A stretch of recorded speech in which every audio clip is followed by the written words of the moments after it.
Bonjour à tous et bonjour à toutes, bienvenue pour ce jeudi après-midi, un jeudi après-midi que l'on a dédié aujourd'hui à la domiciliation chez soi. C'est peut-être le mot le plus difficile à prononcer que l'on va avoir à faire, c'est déjà fait. Bienvenue encore. Aujourd'hui, on est en direct, c'est un nouveau thème, c'est la première fois qu'on l'aborde et on va être deux, David, que je vous présenterai tout à l'heure, pour pouvoir animer. Vous êtes en direct.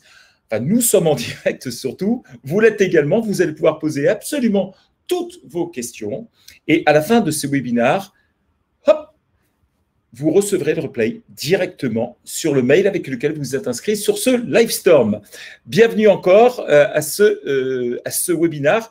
Alors, un webinaire que vous allez voir, qu'on va présenter sous 5 angles plus exactement. Plus spécialement sur les avantages, on va en parler tout de suite parce que ça ne sert à rien finalement s'il n'y avait que des inconvénients de s'enquiquiner la vie. Donc vous allez voir, il y a des avantages. On va parler de aussi l'avant-immatriculation qui est une phase très importante pour ceux qui n'ont pas encore créé leur société, même si notre webinaire est dédié également aux gens qui n'ont pas encore inscrit leur société chez eux. Les étapes à suivre. On parlera bien évidemment de la convention de mise à disposition et on parlera, parce que nous sommes en France, de la fiscalité personnelle. Ça nous semble évident. Donc, vous allez voir le côté civil, le côté juridique, le côté droit de commerce et le côté fiscalité. Le tout, c'est maintenant. Et avec moi, eh bien David qui est juriste et qui est notre responsable du département juridique et qui me fait plaisir de co-animer avec moi. Et pour ceux et celles qui ne me connaissent pas encore, je m'appelle Patrick, je suis le cofondateur de Doubs et je suis expert comptable. Et à nous deux, on va essayer de faire une bonne paire, en tous les cas, pour pouvoir y aller. Alain, t'inquiète pas, pour le retard, on commence à l'instant. Alors, on y va tout de suite. Et avant de commencer quoi que ce soit, on s'est dit que ce serait peut-être bien de rappeler qu'une attestation de mise à disposition n'est pas un contrat de mise à disposition. C'est vrai que ça paraît complètement fou, ça ressemble tellement qu'on finit effectivement par savoir lequel n'est pas lequel. Voilà, c'est un peu compliqué. Donc nous, vous allez voir, je vous le rappelle maintenant, mais tout à l'heure, on va le voir au moment avant l'immatriculation et après qu'il n'y ait pas et qu'il n'y ait en tout cas aucune ambiguïté. Ce que je peux vous certifier simplement, qu'une attestation de mise à disposition, c'est valable dans 100% des cas de création de société parce que c'est obligatoire, et on le verra tout à l'heure, et qu'un contrat de mise à disposition, ça l'est facultativement, si bien évidemment vous êtes chez vous pour pouvoir commencer. Voilà, ça c'était les deux grands points qu'il fallait aborder. Maintenant, on y va, on tape dans le tas sur l'avantage. Quels sont les avantages à domicilier sa société chez soi? Alors, le premier, on peut dire l'argent, hein, ça paraît un petit peu futile, mais certains d'entre vous, notamment, bénéficient de l'ARE, hein, l'aide au retour à l'emploi, et vous savez qu'avec l'ARE, dès que vous commencez à prendre des revenus comme des salaires, eh bien, votre ARE va diminuer. Et là, coup de bol, ARE et mise à disposition, c'est-à-dire un loyer, sont parfaitement compatibles. Ça veut dire que vous donnerez peut-être éventuellement un loyer pour la mise à disposition de votre siège social chez vous. Eh bien, ce n'est pas incompatible avec l'ARE, c'est-à-dire qu'on ne viendra pas vous retirer l'argent. Donc, premier avantage, compatibilité avec l'ARE. Deuxième avantage, vous pouvez améliorer vos fins de mois pour que la société vous paye un loyer. On rentrera tout à l'heure dans le détail. Bon, je le rappelle, bien évidemment, au niveau de l'impôt sur le revenu, il y a quand même une fiscalité qui est attenante. On la verra tout en dernier. Et puis aussi, autre avantage majeur, eh bien, quand vous donnez des loyers, bon, non seulement ça vous crée, vous, un revenu, mais surtout, ça baisse votre impôt sur les sociétés ou votre impôt sur le revenu si vous avez choisi d'être en URL impôt sur le revenu ou en SASU impôt sur le revenu. Voilà, ça je pense que c'était le point effectivement qu'il fallait absolument discuter. Bon, David, tu peux nous parler maintenant de l'avant-immatriculation de la société? Bonjour à tous, ça fait super plaisir d'être là avec vous. Du coup, effectivement, moi, je vais vous parler de avant l'immatriculation. Donc là, on se situe dans un schéma où on est en phase de création de son entreprise. Et donc, la question souvent qui se pose, c'est où est-ce que je vais mettre mon siège social? Pour rappel, le siège social, c'est une obligation. Chaque entreprise, chaque société a l'obligation d'établir un siège social. C'est son lieu d'atteinte juridique, c'est son adresse administrative. Et à ce titre-là, le greffe du tribunal de commerce pour votre immatriculation va demander un petit peu de garantie et il va demander que vous apportiez la preuve que vous aviez bien le droit d'être l'adresse que vous indiquez. Et vous avez le droit d'occuper ces locaux-là. Et c'est à ce moment-là qu'on arrive sur le premier document, celui que Patrick a parlé tout à l'heure, quand il a fait la distinction entre l'attestation mise à disposition et la convention. L'attestation de mise à disposition est une des solutions pour domicilier sa société. On va faire un rapide point d'horizon. Où est-ce que l'on peut mettre sa société en phase de création? Première étape, une société de domiciliation. Vous connaissez certainement ce mécanisme. Ça consiste à payer un prestataire qui nous donne un contrat de domiciliation, bien évidemment en échange d'une rémunération. Vous avez différents types de contrats de domiciliation avec différentes prestations possibles. Des fois, il y a de la gestion de courrier, des fois, il y a la possibilité même d'espace de coworking. Là, il faut éventuellement se renseigner avec votre prestataire. C'est une solution qui fonctionne très bien avec un inconvénient, le prix. La deuxième option, dans une autre entreprise. Là, si on a la possibilité d'avoir une entreprise qui peut nous domicilier, nous apporter un justificatif, cela peut fonctionner sans problème. On a bien sûr, juste en bas, la pépinière d'entreprise. Ce sont des endroits particulièrement adaptés. Ils ont l'habitude, ils peuvent vous fournir une attestation, ils peuvent vous fournir une adresse, une boîte aux lettres. Vous aurez tout ce qu'il vous faut. On a le local propre à l'entreprise. Alors, en général, tout de suite, elle est rarement propriétaire de son local, l'entreprise. C'est souvent une très mauvaise idée, sauf exception. On pourra y revenir un jour, mais on va écarter ça. Éventuellement, la société, elle est locataire. Elle a elle-même son bail commercial qu'elle peut conclure avant la création, donc avant la signature des statuts. Aucun problème. Dans ce cas-là, le bail commercial sera une pièce à fournir. La dernière option, et c'est celle qui nous intéresse le plus aujourd'hui, domicile personnel. Vous pouvez domicilier la société dans votre domicile personnel. On va revenir après sur le fait qu'il y a deux grands cas qui sont liés à votre situation personnelle, à savoir si vous êtes locataire ou propriétaire. Alors, Alain, je vois votre question. J'ai déjà transféré mon siège social de mon domicile et activité vers mon cabinet dans un centre d'activité. Ça a été très compliqué. C'est normal. Alors, c'est normal.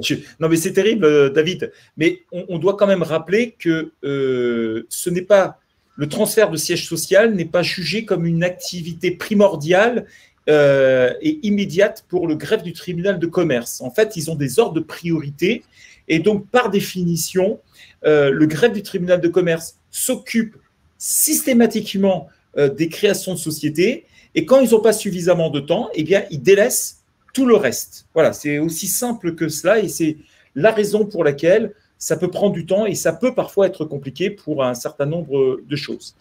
Antoine, je vois qui pose une question intéressante. Peut-on domicilier sa société à l'étranger? Quels sont dans ces cas-là les avantages, inconvénients? Alors là, je peux répondre très facilement, Antoine. Il n'est pas possible de domicilier le siège social de sa société à l'étranger parce que le siège social définit la nationalité de votre entreprise. C'est parce que son siège est en France, qu'elle existe en France, que la réglementation française va s'appliquer. Voilà. Si on a une société éventuellement à l'étranger et qu'on veut en créer une autre en France et qu'il y a un lien, dans ce cas-là, on pourra faire une succursale. Ce sont deux entités juridiques différentes et donc il n'est pas possible de domicilier sa société à l'étranger à proprement parler. Donc voilà, Antoine, tu peux très bien créer ta société à l'étranger, ça ce n'est pas interdit. Et là encore, pareil, grosse méfiance sur le plan fiscal, quand même, parce que ça, c'est un point qui est important, parce que parfois, j'entends dire, il suffit, je ne sais pas moi, de créer sa société dans l'État de Delaware, par exemple, c'est à côté de Boston aux États-Unis, et de se dire, on ne va pas payer d'impôts, c'est juste génial. Ouais, sauf que on n'est plus dans une nature d'amende sur le plan fiscal, on est dans une nature pénal, hein, tout simplement. Donc, pourquoi? Parce que tout simplement, soit la personne exerce réellement, d'accord, et dans ce cas-là, il n'y a pas de souci, hein, si elle exerce physiquement dans l'État de Delaware, soit ce n'est pas le cas, et dans ces cas-là, l'administration fiscale pourra attraper. Hein. Tout le monde n'est pas nécessairement Google ou Facebook qui retrouve ses activités de sièges sociaux aux États-Unis, pour l'Europe, c'est l'Irlande, et puis ils ne payent au final que 1% des impôts. Là, eux sont blindés parce qu'ils ont véritablement des activités dans ces pays-là. Donc voilà, voilà juste un petit mot, Antoine, sur ce point-là. Alors Thomas, quelle est la différence entre attestation de domiciliation et autorisation de domiciliation? Je viens de créer une société sur nous, ça m'a fait remplir une autorisation de domiciliation.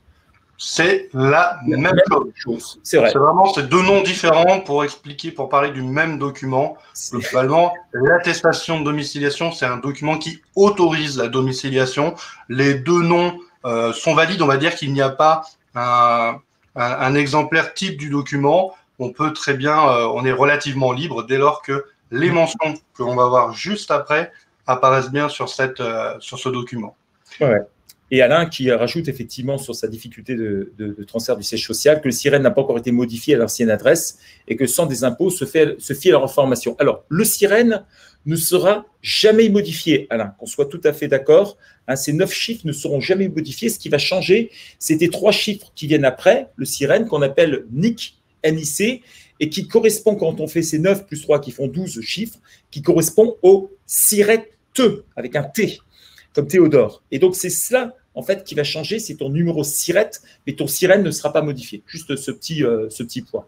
Amir, peut-on avoir 2 adresses de l'entreprise, domicile de personnel, société de domiciliation? Alors, pour faire simple, il ne peut y avoir qu'un seul siège social, mais on peut avoir un établissement secondaire. Donc, Amir, on pourrait supposer que tu as ton siège social à ta domiciliation, dans une société de domiciliation, et que tu aies, cette fois-ci, le chez toi, hein, ton domicile personnel comme établissement secondaire ou principal même d'ailleurs, on pourrait le qualifier. Et c'est ça effectivement qui permet de l'avoir et tu pourrais en avoir une 3e, une 4e. Et donc, eh bien, ces deux endroits géographiquement distincts auront le même numéro SIREN, mais le SIRET sera différent. Et je rappelle, dans ces cas-là, tu risques de payer 2 fois la CFE, une CFE contribution foncière des entreprises, une pour la société de domiciliation qui sera au plus bas et une autre pour ton domicile personnel. Alors, Toti, j'ai un loyer de 600 €, mon siège social SASU plus SCI sont domiciliés à mon domicile. Très bien, je peux déduire 100 € de la holding plus 50 € SCI ou il faut mieux 150 € de la holding. Je vais réfléchir, Toti, à cette réponse et je te répondrai juste à la fin pour essayer qu'on avance un peu. Alain, l'ancienne adresse est toujours active quand je consulte SIREN. Ouais, Alain, là, il va falloir attendre que l'administration traite le dossier. Certains greffes ont du retard, comme l'a dit Patrick. Hein, ils se concentrent leurs efforts sur les immatriculations parce qu'ils ont une obligation réglementaire de traiter les immatriculations dans un délai court à compter de leur réception. Et dans certains greffes, il y a plusieurs mois de retard sur les autres modifications. Donc là, il faudra regarder un peu au cas par cas, mais potentiellement, effectivement, des fois, obtenir ces modifications prend du temps. Je vous propose du coup de continuer une fois du coup qu'on s'est fixé. Ici, on va donc étudier le dernier point qu'on a vu, comment on domicilie le siège au domicile personnel. Donc, on en a parlé.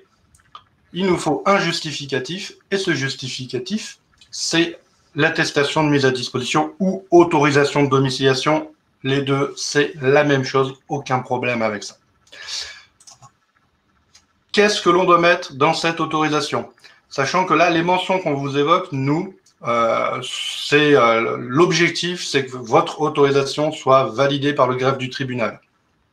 Donc, à minima, nom, prénom et adresse du domicile du dirigeant.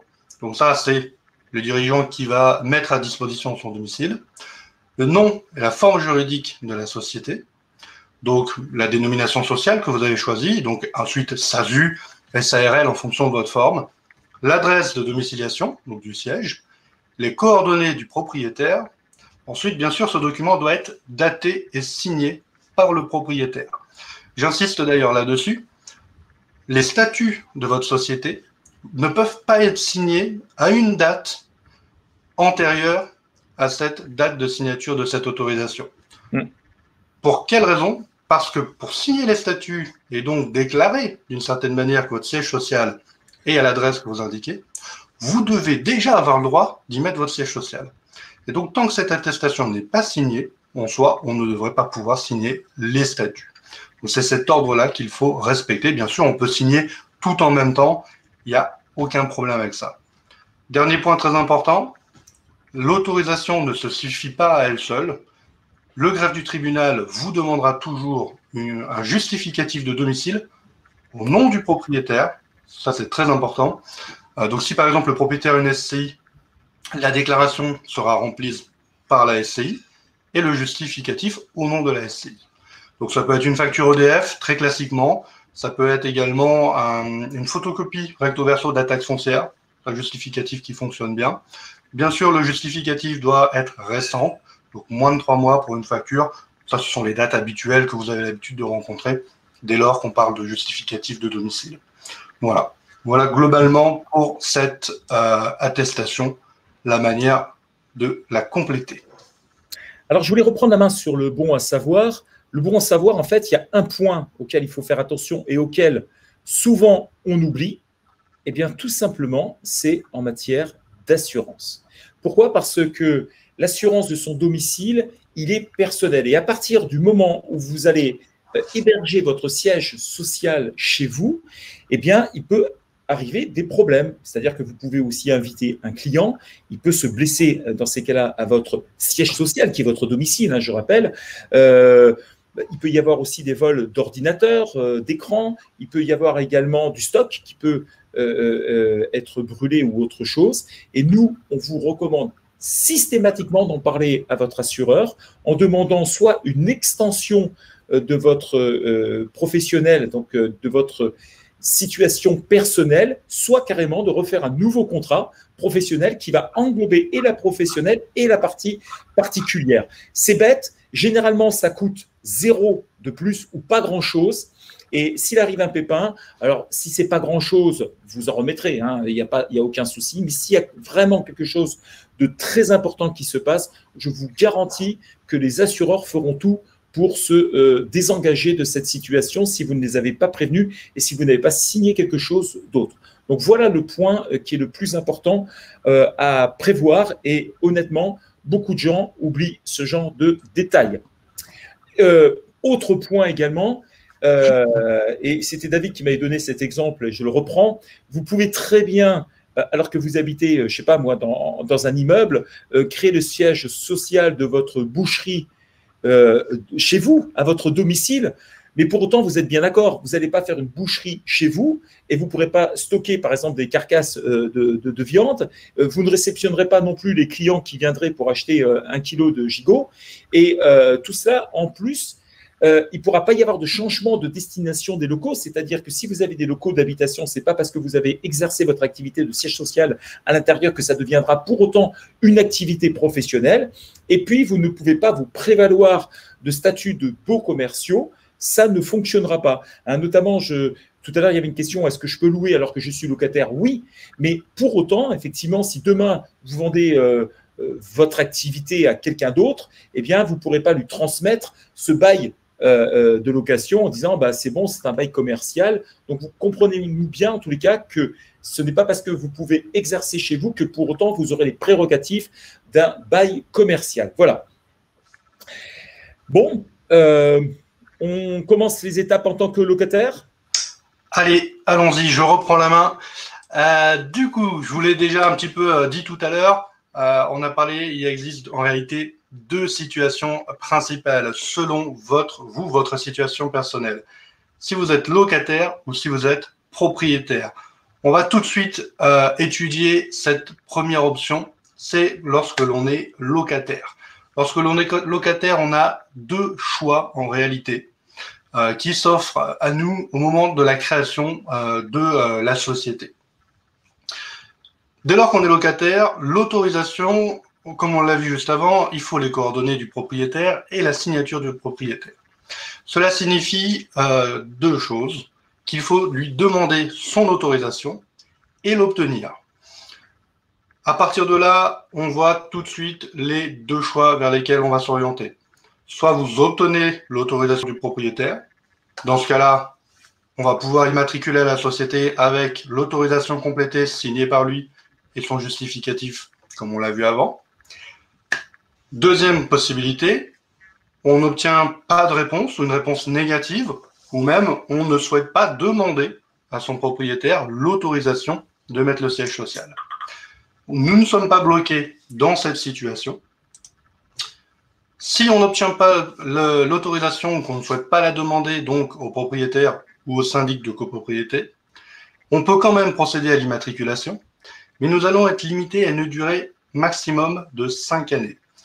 C'est une déclaration spécifique, il va falloir cocher une case en plus sur votre imprimé M0.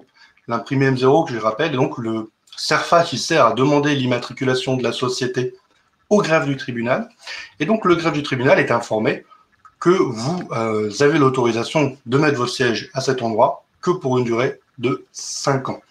Donc, c'est un mécanisme dérogatoire. Et donc, il va falloir faire très attention. Avant la fin de la 5e année, il y aura 4 situations possibles. On va les regarder ensemble tout de suite. Soit tout était en règle, donc dans ce cas-là, rien à faire. Si on était propriétaire, si on avait l'autorisation du propriétaire, on est serein. Là-dessus, aucun problème, on peut continuer sans se poser cette question. Soit on avait fait une déclaration pour 5 ans, mais on a obtenu une régularisation avec le bailleur. C'est-à-dire qu'entre-temps, le bailleur, donc le propriétaire, nous autorise de faire la domiciliation. On va le déclarer au greffe du tribunal pour décocher en réalité la case qu'on avait mise au début et on peut ensuite tranquillement passer à la suite. On n'aura pas de limite de durée.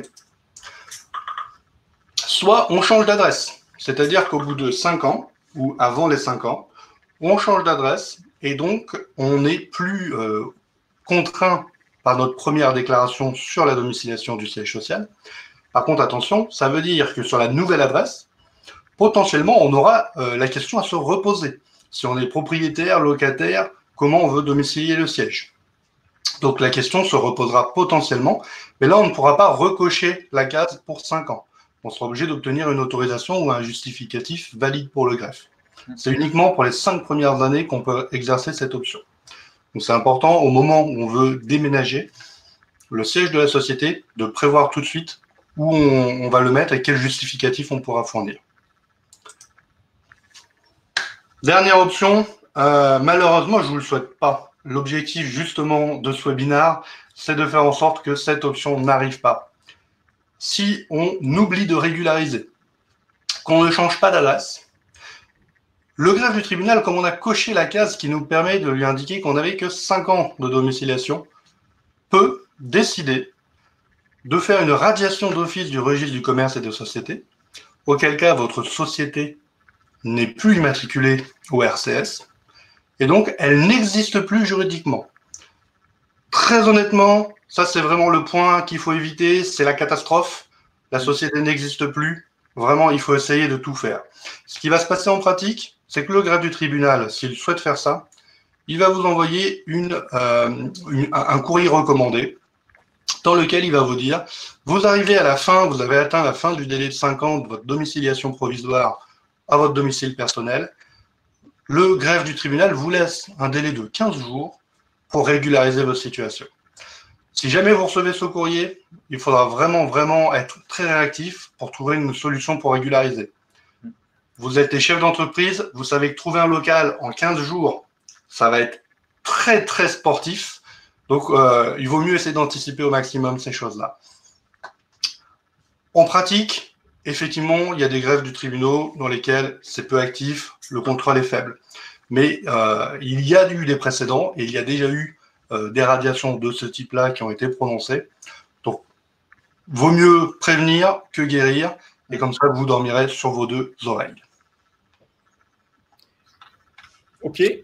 Donc, maintenant, on va regarder la partie en tant que propriétaire, hein, parce que là, on a vu avec David la partie du locataire. Donc, vous avez bien vu que ce n'était pas aussi simple que cela.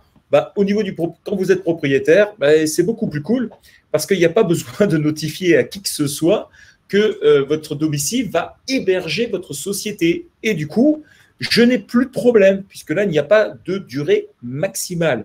Alors, le seul problème éventuellement que je pourrais avoir, c'est si un jour je vais transférer mon siège social et que je passe du statut de propriétaire à locataire. Voilà, ce serait bien le seul problème que je pourrais avoir. Mais tant que votre siège social reste chez vous en tant que propriétaire, eh bien, la vie est très, très belle. Alors, je vois une question de Laura. Et si on est propriétaire via une société civile immobilière, donc Laura, je crois comprendre ta question que toi, Laura, bah, tu es à la fois dirigeante d'une société, une SASU par exemple, et parallèlement, tu es propriétaire d'une société civile immobilière et c'est ta SCI qui loue à ta société d'exploitation. Donc, tu es bien propriétaire. Donc, il n'y a pas de souci majeur dessus. C'est sans problème. Qu'on le soit directement ou indirectement, c'est vrai, David, on le notera dans le prochain slide. Oui. Propriétaire directement ou indirectement, ça marche très, très bien. Il n'y a aucun souci. Exactement. Question de Thibaut, propriétaire d'un appartement comme d'une maison, on est tranquille de la même façon. Oui, Thibaut. Le fait que tu aies un studio, un T5 dans un immeuble ou que tu sois dans une maison individuelle ne change pas grand-chose à la situation. C'est le fait d'être propriétaire ou pas. Alors, Rémi, oui, propriétaire, mais toujours le sujet de l'assurance, oui, toujours. C'est pour ça que je l'avais là, que vous soyez locataire ou propriétaire, c'est exactement le même combat. Laura, est-ce qu'il faut apporter un document de la part de la SI dans ce cas-là? Oui, oui. Alors, David pourrait mieux répondre que moi, mais la réponse est oui, il faut un document parce que, en fait, c'est toi qui signeras, mais c'est bien la société civile immobilière qui est propriétaire et qui va accepter, en fait, le fait que qu'elle puisse t'héberger au sein de ton domicile. Exactement. J'étais en train de répondre à Laura par écrit. Ah bon, d'accord. Pas t'interrompre. Du coup, effectivement, c'est exactement ce que Patrick a dit. C'est la SCI, donc le dirigeant qui signe l'autorisation de domiciliation. Éventuellement, du coup, il faudra le justificatif de la SCI. Donc là, on parle juste de domicile et siège. C'est exactement comme ça. Amir, si l'on a une clause dans notre bail de location qui nous interdit d'utiliser le domicile pour but commercial, peut-on quand même déclarer notre adresse comme siège social sans prévenir le propriétaire pour les 5 premières années? David, c'est pour toi. Vas-y. C'est oui, Amir, c'est oui. Il n'y a aucun problème avec ça. Le texte du Code de commerce, justement, prévoit exactement cette option. C'est-à-dire que même en présence d'une clause contraire dans le contrat de bail et en l'absence d'autorisation du propriétaire, il est possible, de manière dérogatoire, de le faire pour cette durée de 5 années. Donc, aucun problème pour 5 ans, Amir. Vous pouvez y aller comme ça. Alors, on est bien d'accord, Amir, c'est pour domicilier ton siège social. Ce n'est pas pour faire une activité à l'intérieur. Alors, n'ouvre pas une supérette au sein de ton domicile. Il faut toujours bien avoir ce distinguo entre domicilier son siège social chez soi et exercer une activité commerciale chez soi. Ce n'est pas la même chose, qu'on soit bien clair. C'est ce que j'avais indiqué d'ailleurs dans les slides différents. Tu veux parler des conventions de mise à disposition, David ? Allons-y. Du coup, on a fait le point donc sur cette partie autorisation de domiciliation. Il s'agissait là d'avoir un justificatif pour immatriculer la société.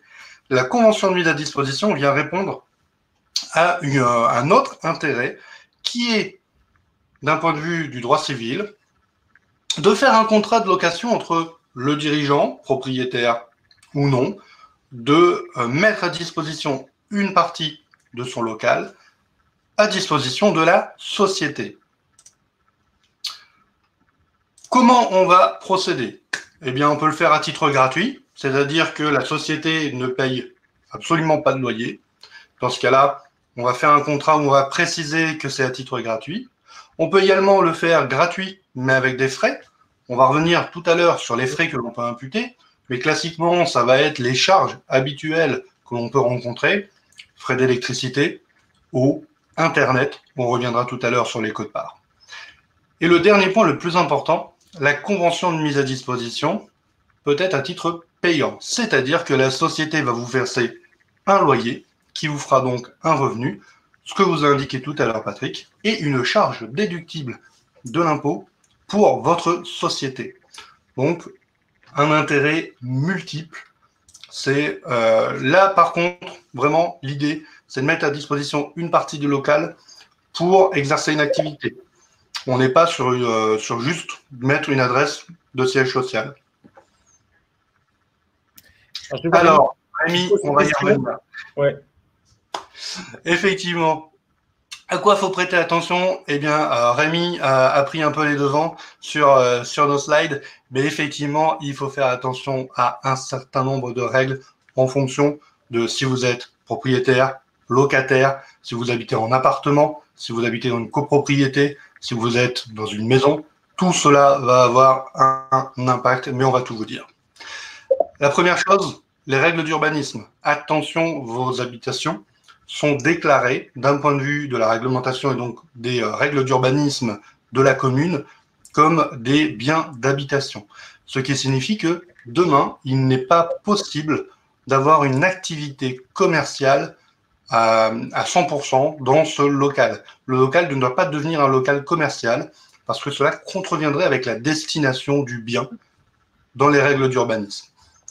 Le deuxième point, les règles de copropriété. Là, on va y retrouver notamment des fois des interdictions d'exercer des activités commerciales. Donc, il faudra faire attention à tout ce qu'il peut y avoir dans le règlement de copropriété, notamment en matière de stock, comme Rémi le souligne, mais que peu importe l'activité. Donc, tout ça, ça peut poser des problèmes. Il faut bien vérifier son règlement de copropriété. Et l'autre point, le contrat de location, si on est locataire. Dans la majorité des cas, le contrat de location d'habitation interdit la sous-location. C'est-à-dire que si vous êtes locataire et que vous voulez mettre à disposition de votre société une partie de votre habitation, un bureau par exemple, d'un point de vue juridique, c'est une sous-location. Donc, si votre contrat de bail l'interdit, vous avez, de principe, pas la possibilité de le faire. Est-ce qu'on doit s'arrêter là, systématiquement? Bien sûr que non. Il est tout à fait possible de modifier ce contrat. Par contre, vous vous doutez tout de suite de ce que je vais vous dire, il va falloir contacter le propriétaire pour lui demander son accord. Son accord ou même un avenant, ce qui reviendra strictement à peu près à la même chose juridiquement. Globalement, l'idée, c'est de lui demander l'accord de faire cette sous-location. Si je ne le fais pas, et que je fais quand même cette convention de mise à disposition, si par malheur, le propriétaire s'en apercevait, il pourrait mettre fin, pour faute, à mon bail d'habitation et du coup me mettre dehors. C'est quand même une situation qui ne fait pas très envie, donc personnellement, je ne peux pas me permettre de vous recommander de prendre ce biais-là. Je vous recommande plutôt d'essayer de le contacter et c'est l'occasion de discuter un peu et puis de lui faire signer ça en lui expliquant un peu votre projet. Ça va le rassurer et potentiellement il dira oui et il n'y aura aucun problème. Donc David, effectivement, il faut faire attention à tous ces points-là. David, l'un des points d'ailleurs où les propriétaires ont peur en règle générale, c'est que si la personne venait à partir, qu'elle oublie de transférer son siège social. Et donc vous pouvez vous engager vis-à-vis du propriétaire qu'en cas de départ, vous engagerez dans les 15 jours à faire les modifications de telle façon à ce que votre siège social puisse être transféré ailleurs. Ça les sécurise et vous vous engagez par écrit à pouvoir le faire. Et ça se fait même dans les contrats, ce genre de situation. Alors, je vois qu'il y a plusieurs questions. Antoine, si détention de plusieurs sociétés est toutes domiciliées au même domicile, peut-on se payer un loyer avec chacune des sociétés? Oui, bien évidemment, mais il va falloir le faire en fonction de la superficie, bien évidemment. Ou est-ce qu'on doit scinder ce loyer entre les différentes sociétés? En fait, le faire entre plusieurs sociétés, c'était la question aussi de Toti, on peut bien évidemment le faire et c'est même recommandé de scinder. Alors, bien évidemment, on ne demandera pas le même loyer entre une société d'exploitation dans laquelle on va travailler tous les jours à l'intérieur qu'une société civile immobilière dans laquelle on va faire 1 heure tous les 6 mois de comptabilité ou de gestion administrative. Et donc, ça arrive assez fréquemment qu'il n'y ait pas de loyer pour les sociétés civiles immobilières. En tout cas, c'est ce que nous observons, même si ce n'est pas interdit de le faire, mais on l'observe. On s'aperçoit en règle générale que les holdings et que les sociétés d'exploitation style SASU, SARL, URL, etc. prennent des loyers, mais peut-être pas suffisamment à mon goût. Hein, ça, c'est mon avis personnel. Beaucoup de gens mettent à disposition gratuite. Alors, il n'y a pas une obligation ou une interdiction, hein, c'est un choix qui peut se faire. Mais en tout cas, il faut vraiment y penser. Rémi qui posait une question aussi pour les e-commerce et siège social.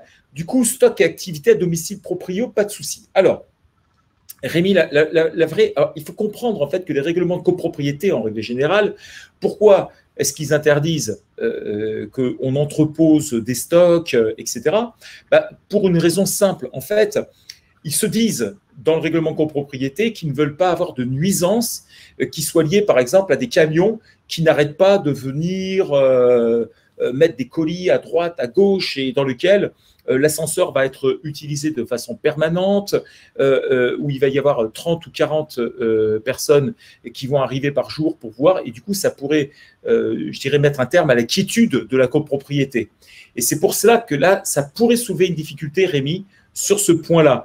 Maintenant, s'il y a 3 cartons qui se battent en duel, je ne pense pas que ça soulèvera de grosses difficultés. Mais l'idée, en tous les cas, c'est qu'on ne peut pas avoir une activité commerciale au sens où les clients vont pouvoir venir, les stocks pourront se mettre, etc. Parce que tout simplement, le copropriété, sans doute, s'opposera à cette situation.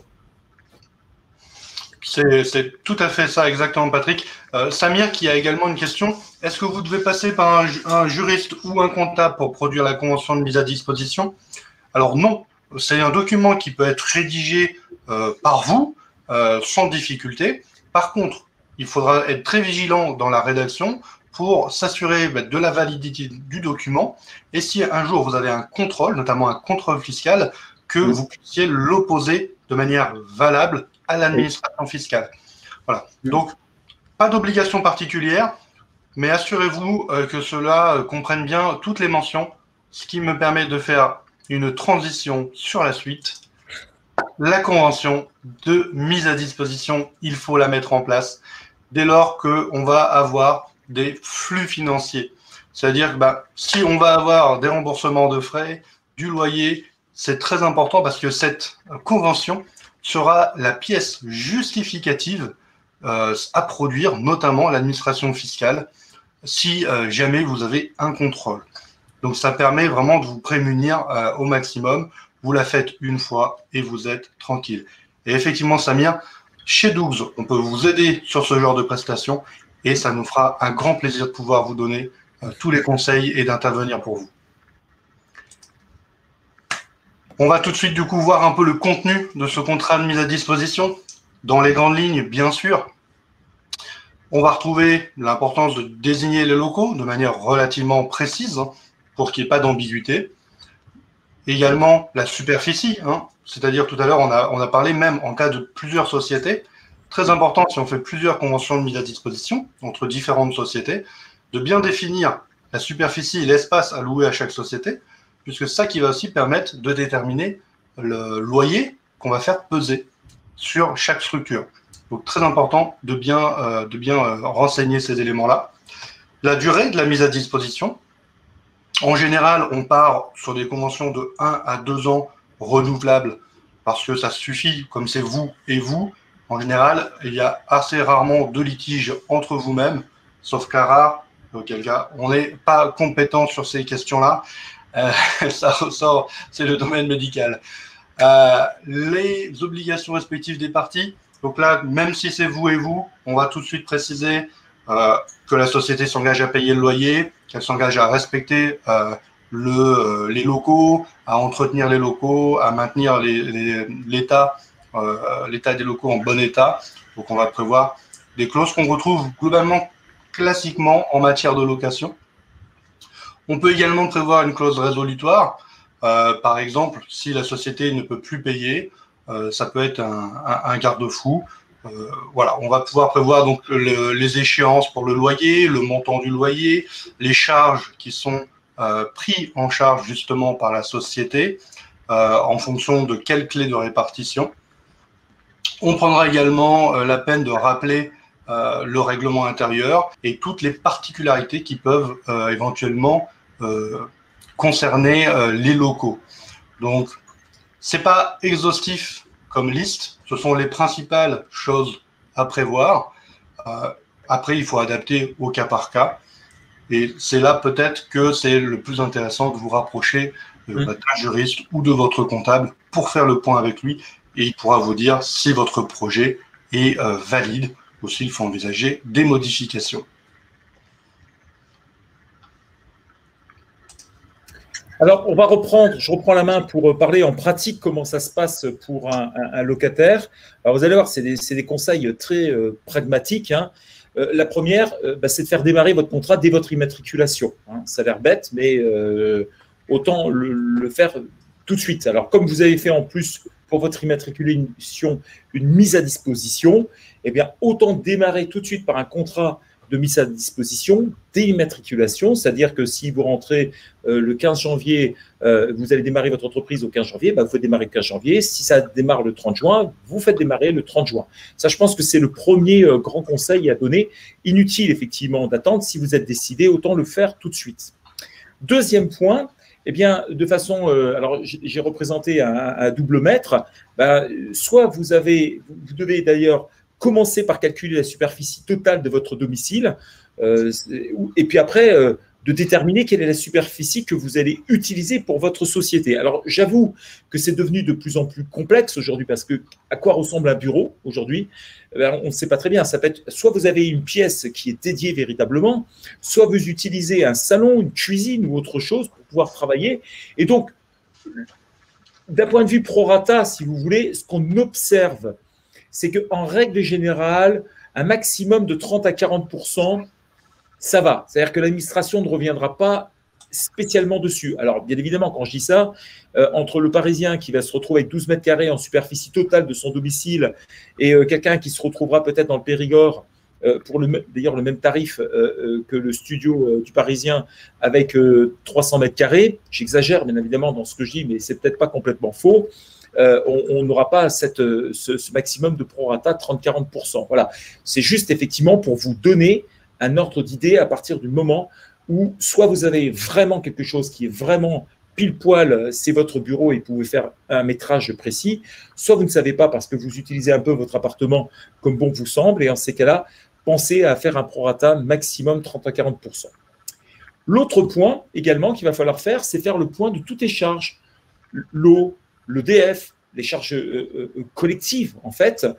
Pourquoi? Parce que tout simplement, vous n'allez pas vous amuser tous les mois à repartir du montant que vous avez dépensé sur l'électricité, sur l'eau et tout.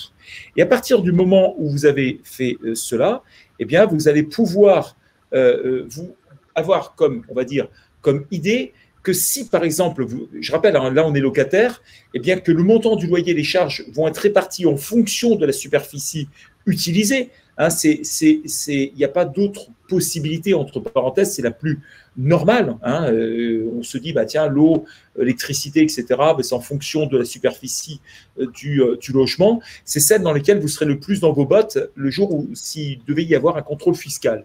Par contre, tout ce qui est ligne Internet, téléphone, vous pouvez avoir une autre répartition.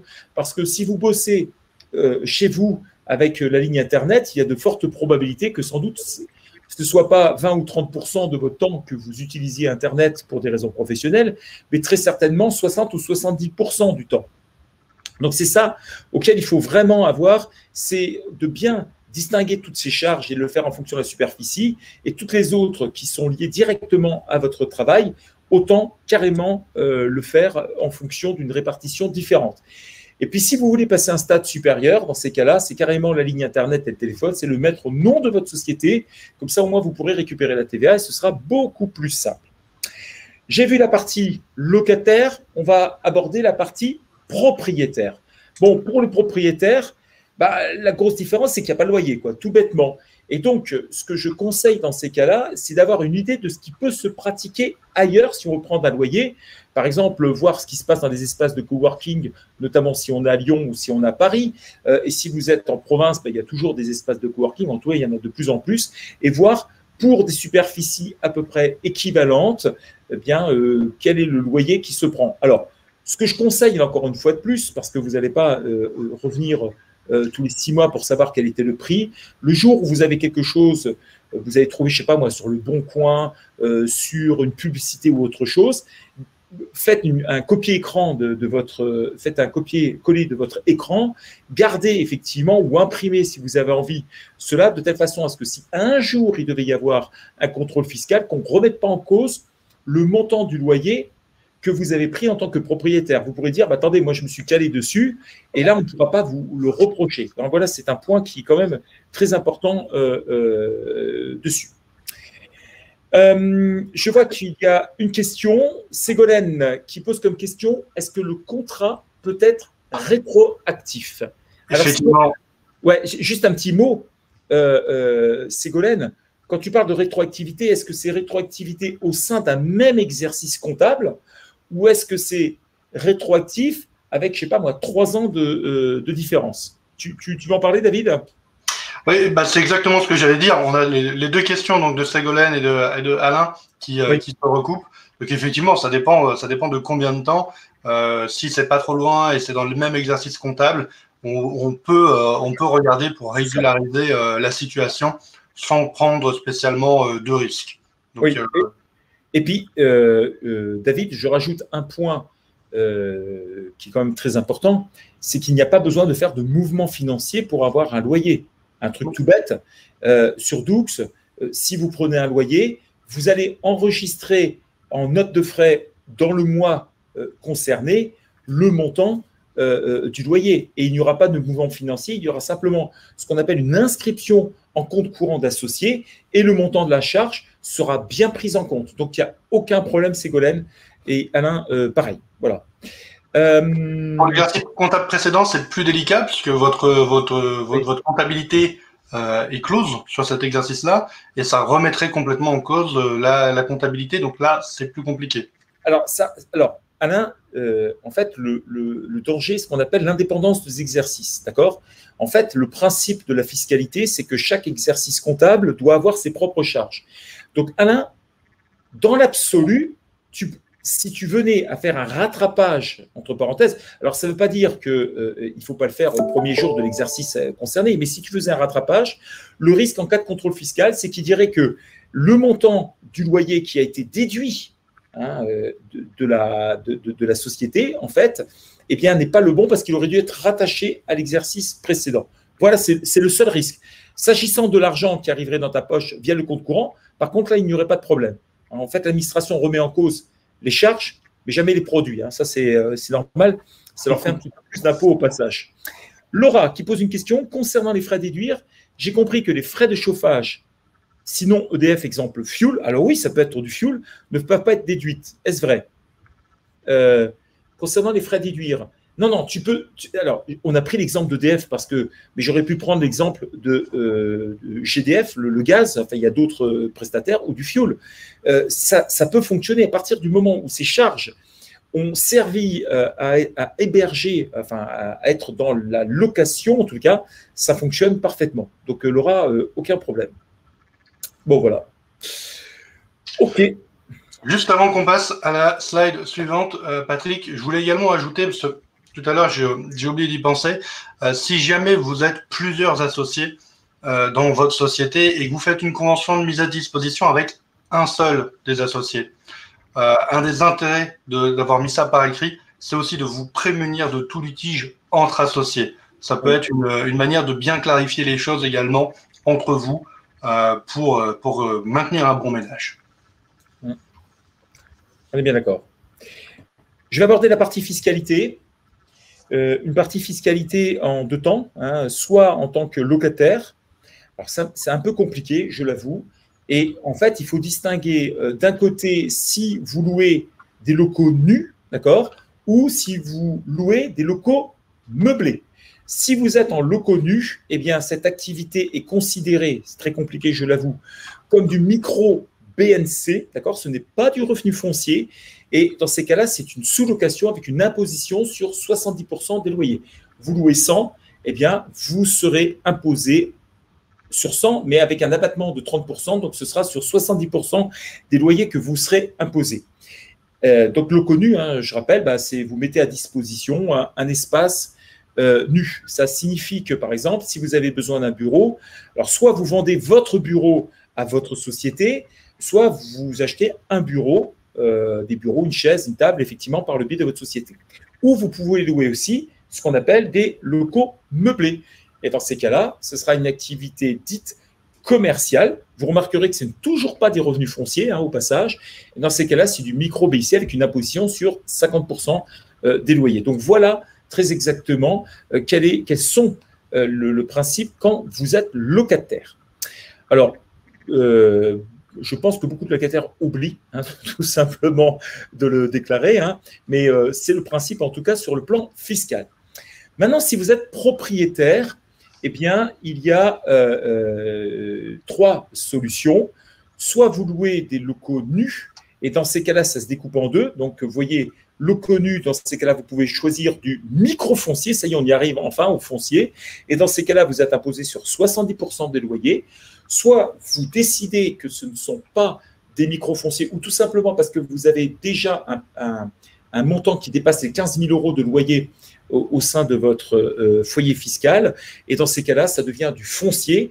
Et le foncier, c'est relativement simple. Vous prenez le montant du loyer, vous allez enlever 20 € au titre d'un abattement général, vous allez enlever l'électricité, etc., pour arriver à avoir un revenu foncier qui sera imposé dans votre foyer fiscal. Et puis, alors ça, c'est pour les plus téméraires, entre parenthèses, j'aurais tendance à dire, c'est les locaux meublés. Et dans ces cas-là, on peut faire soit du micro-BIC, soit carrément du BIC. C'est un petit peu plus complexe. Et dans ce cas-là, c'est une imposition sur 50% du montant des loyers. Voilà très exactement quels étaient les points sur la fiscalité. Et je vois que pendant que je parlais, eh bien, il y a eu plusieurs questions qui sont posées. Je vais lire la première. Amir, pour une activité de freelance, si l'on fait chaque jour un déplacement de notre domicile siège social vers le siège social du client, est-ce que ça va impacter le pourcentage de prise en charge des charges du domicile, 30% électricité, internet, téléphone, charges locatives, et peut-on prendre des ICAD chaque jour dans ce cas-là? Alors, là, c'est une question fiscale, donc je vais te répondre. La réponse est non, pas spécialement. Pourquoi? Parce que, Amir, en tant que dirigeant, en tant que freelance, tu te trouves dans une situation où tu n'as pas de contrat de travail, hein. Tu es mandataire social, le code du travail ne s'applique pas à toi, et après, tes jours, ils ne ressemblent pas nécessairement à ceux des autres salariés, donc tu peux très bien aller bosser la journée et bosser la nuit de chez toi pour pouvoir faire ton job. Tout ça, après, c'est une question qui est cohérente, mais bon, c'est un peu comme les chauffages, hein, qu'on soit là ou pas là, un peu comme dans une société normale. On ne coupe pas nécessairement le chauffage pendant le week-end pour retrouver le lundi matin des gens complètement gelés. Donc, de façon très concrète, il n'y a pas de souci. Deuxième point, est-ce qu'on peut prendre les ICA chaque jour dans ce cas-là? Oui, parce que si tu te déplaces réellement et tu vas voir les clients, eh bien, dans ces cas-là, les indemnités kilométriques vont fonctionner de ton siège social jusqu'au siège social, enfin, à l'endroit où se trouve le client, qui n'est pas nécessairement d'ailleurs son siège social, soit en passant. Rémi, si j'ai l'accord du proprio, moi, donc c'est toi, pour aménager l'accès à la propriété afin de faciliter l'arrivée des transporteurs, ma société peut-elle prendre en charge les travaux? Alors, ce sont des questions qui se posent, notamment, on a comme question qui arrive assez fréquemment, des gens, par exemple, qui sont chez eux, qui ont une maison où tout se passe bien, et puis le jour où ils décident de se faire livrer, par exemple, des marchandises chez eux, parce que c'est leur activité et que là, il n'y a pas de problème, ils se retrouvent parfois avec des parkings qui plient sous le poids des transporteurs, et dans ces cas-là, on peut aménager, en tout cas, une participation significative de la société pour l'adaptation et la mise en travaux. Comme tu peux très bien décider, par exemple, on va prendre un autre exemple, Rémi, de dédier, c'est du déjà vu, pareil, un bureau où on va refaire la peinture ou un garage qu'on va aménager en agencement pour l'entreprise. Et dans ces cas-là, l'entreprise peut prendre en sa charge un agencement au même titre, et c'est ça qu'il faut imaginer, que si tu avais été loué quelque part ailleurs quelque chose, tu aurais bien été obligé de faire les agencements de ta poche. En fait, il faut considérer que quand on est chez soi, eh bien, c'est un peu comme si on était à l'extérieur et il faut prendre exactement la même nature des travaux qu'on aurait payé si on était locataire chez quelqu'un d'autre. Voilà. Là-dessus, il faudra bien faire attention que les travaux ont bien une nature professionnelle et qu'ils soient bien utiles à l'activité de la société. C'est-à-dire qu'on n'en profite pas. Il faut faire attention à ne pas pouvoir avoir une remise en cause des travaux. C'est-à-dire que ce sont des travaux qui finalement vous profitent à vous personnellement. Attention, parce que la société n'a pas vocation à payer des choses qui ne servent pas la société et son activité. Voilà. Je vois la réponse de Rémi. Donc, si c'est comme ça, c'est parfait, il n'y a aucun problème. Juste un petit point également, tout bête, quand les gens viendront faire des travaux chez vous, ils ne feront pas avec de la TVA à 10%, mais ils feront une facture au nom de la société avec une TVA à 20% que vous pourrez récupérer par ailleurs. D'accord ? C'est la nature des travaux qui indique soit de la TVA à 10, soit de la TVA à 20%. Donc, faisons les choses dans les règles de l'art. Demandez effectivement une facture, et ça, c'est impératif. C'est par exemple, si vous faites des travaux par la même personne qui vient et qui fait chez vous, parce que, je ne sais pas, il fait votre salle de bain, et de l'autre côté, il fait un agencement, de vous faire deux factures, une qui sera pour vous pour 10% de TVA et l'autre à 20%, mais bien au nom de la société, c'est impératif. Thomas, je suis locataire, je vais sous-louer une pièce à ma société dans laquelle il y a un mélange de meubles perso et pro. S'agit-il d'une location meublée ou nue? Quel est le risque en cas de requalification? Alors, c'est vrai que ça paraît toujours un peu surprenant d'avoir un local nu à louer dessus. Et nécessairement, il y a toujours du mobilier. Donc, soit effectivement, tu as quelques meubles que tu mets à disposition, je ne sais pas, une table, etc. Et on peut estimer que ce soit quelque chose qui soit meublé. Soit tu peux déterminer que ce que tu as, tu le vends directement à ta société. Dans ce cas-là, ce sera du nu. Donc, c'est vrai que la différence, elle est location nue, ça ne veut pas dire qu'il n'y a rien non plus. Ce n'est pas vide nécessairement. Et location meublée, ça ne veut pas dire non plus qu'il y a tout ce qu'on veut pour pouvoir le faire.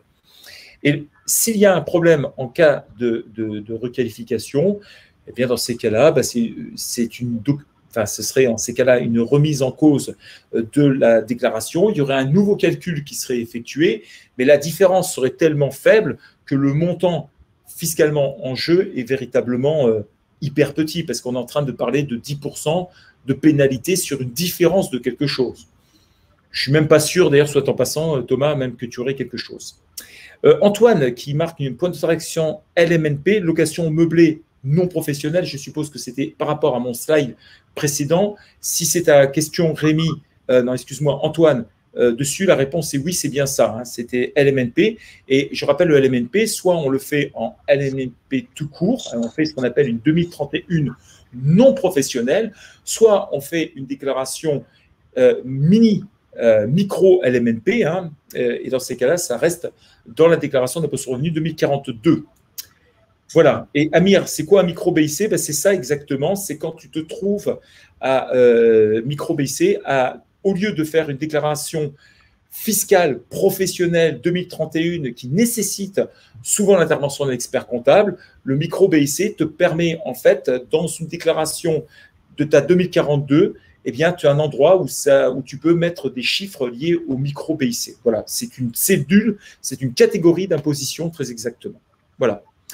Thomas, quand je vais passer mon abonnement Internet perso sur ma société, que j'estime 80% pro, 20% perso par exemple, comment faire dans Doux pour rembourser les 20% à ma société? Eh bien, alors, non seulement tu dois rembourser 20%, effectivement, mais avec la TVA, bien évidemment. Alors, comme tu l'auras récupéré, il n'y aura pas de souci sur les 100%, mais tu devras reverser. Et dans ces cas-là, le plus simple, c'est tout simplement Thomas, soit tu attends la fin de l'année et tu le signales au moment de la déclaration, ce qu'on envoie, nous, chaque année, une lettre de fin de bilan qu'on appelle questionnaire de bilan. Tu peux le dire à ce moment-là, première solution. Deuxième solution, tu peux ne rien dire et en ces cas-là, tout simplement, faire un chèque ou un virement de toi à ta société Et du coup, tu indiques quand l'argent arrive que c'est un remboursement tout simplement de compte courant, tout simplement. Voilà. C'est un truc tout bête, un remboursement des frais que tu as pu occasionner et que tu avais à titre personnel. Bon, bah, je pense qu'on a fait un grand tour, David. Je vois que les questions, on arrive un petit peu au bout. Je rappelle effectivement qu'on préfère toujours nous donner de l'argent à nos clients plutôt qu'à Google. Hein. On ne fait pas de publicité à proprement parler. Enfin, la somme est tellement ridicule chaque année que je préfère le dire. Et je vous encourage, alors pour ceux qui ne sont pas encore clients, et si vous le souhaitez, d'avoir un lien qui va vous permettre d'avoir 1 mois de gratuité en plus du premier mois de gratuité, ce qui vous fera 2 mois gratuits. Et pour ceux qui sont déjà clients, ils peuvent mettre leur lien de parrainage et ça leur permettra effectivement d'obtenir 1 mois de contact gratuit en plus, effectivement, pour tous ceux et celles, en tout cas, qui font cet effort. Voilà. Bon, bah, je crois qu'on a fait à peu près le tour. Merci, en tout cas, David, pour cette co-animation. Merci à vous pour avoir pu répondre et puis avoir posé autant de questions parce que c'est ça qui nous fait véritablement aimer tout cela. En plus, avec David, on a décidé de faire un petit peu une vidéo en talk show. Hein, donc, vous pouvez aller voir, et je vous donnerai les références sur YouTube pour aller voir toutes nos vidéos que nous avons pu réussir. Et puis, comme d'habitude, on va se quitter sur un air de musique. Je vous dis à très bientôt. Je vois que Ségolène, fiscalité entre loyers, qu'on se verse la taxe dividende, c'est autre chose, Ségolène. On ne peut pas répondre à celle-ci, mais ce sera avec grand plaisir si tu poses ta question. En tous les cas, un grand merci en tous les cas à vous tous. Je vous souhaite une excellente après-midi et je vous dis peut-être à demain pour ceux et celles en tous les cas qui voudront bien nous rejoindre tout simplement. Merci à vous.